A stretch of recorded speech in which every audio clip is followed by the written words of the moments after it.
ఈరోజు దేవుని మాట కీర్తన గ్రంథం 123వ అధ్యాయం 1-2 వచనాలు. ప్రియమైన దేవుని మాట వింటున్న వాళ్ళారా, మీరందరూ లైక్ కొట్టి సబ్స్క్రైబ్ చేసి ఇతరులకు కూడా వాక్యాన్ని వినిపింపజేయండి. దేవుని యొక్క ఆశీర్వాదాలు పొందండి. ఈరోజు కీర్తన గ్రంథం 123వ అధ్యాయం 1-2 వచనాలు. ఆకాశమందు ఆసీనుడవైన వాడా, నీ తట్టు నా కన్నులెత్తుచున్నాను. దాసుల కన్నులు తమ యజమానుని చేతి తట్టును, దాసి కన్నులు తన యజమానురాలి చేతి తట్టును చూచినట్లు మన దేవుడైన యెహోవా మనలను కరుణించు వరకు మన కన్నులు ఆయన తట్టు చూచున్నవి. ఆకాశమందు ఆసీనుడవైన వాడా, ఆకాశమందు ఆసీనుడైన వాడు మన దేవుడు. మన పక్షమున యుద్ధం చేసే దేవుడు ఆయన.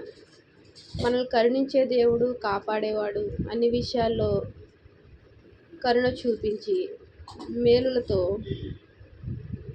తమ బిడ్డలైన వారిని అందరినీ సంతోషింపజేసే దేవాది దేవుడు.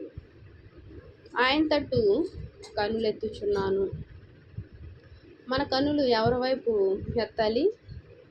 దేవుని వైపు ఎత్తి ఉంచాలి. అంటే ఏంటి? ఆయన వైపు చూడాలి.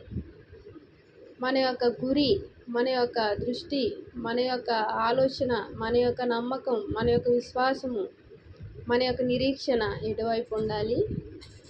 మనం సృష్టించిన సృష్టికర్త వైపు ఉండాలి. దాసుల కన్నులు తమ యజమానుని చేతి తట్టును. ప్రియమైన దేవుని మాట వింటున్న నా సహోదరి సహోదరులారా, దాసుల కన్నులు అంటే ఏంటి? పని చేసేవారు, అది ఏ పని అయినప్పటికీ పని చేసేవారు యజమానుని తట్టు చూస్తూ ఉంటారు. దాసులు ఏమిస్తాడు ఆయన, ఏం పెడతారో, ఏమిస్తారో, ఈరోజు ఇంత పని చేయించుకున్నారు, ఇంకా కొంచెం ఎక్కువ డబ్బులు ఇస్తారేమో అని ఆశగా ఎదురు చూస్తూ ఉంటారు వారి చేతి తట్టును. అంటే పని అంతా అయిపోయిన తర్వాత వారి యొక్క చేతుల వైపు చూస్తారు. వారి చేతిలో ఎంత డబ్బు ఉందో, 500 కాగితమా, 1000 రూపాయల కాగితమా, ఎంత ఉందో, ఇంత పని చేయించుకున్నారు కదా అన్నదానికన్నా ఇంకో 100 రూపాయలు ఎక్కువ ఇస్తారేమో అని ఆశగా ఎదురు చూస్తూ ఉంటారు. అదే రీతిగా దాసి కన్నులు తన యజమానురాలి చేతి తట్టును చూచినట్లు. పనంతా అయిపోయిన తర్వాత దాసి ఏం చేస్తుంది? యజమానురాలి వైపు చూస్తుంది. ఎటు? చేతి వైపు.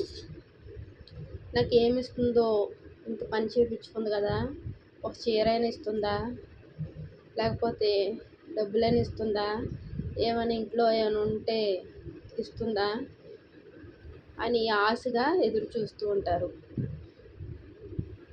మరి మనం ఎవరి వైపు చూడాలి? దాసుల కన్నులు యజమానుల వైపు ఉన్నాయి, దాసి కన్నులు యజమానురాల వైపు ఉన్నాయి.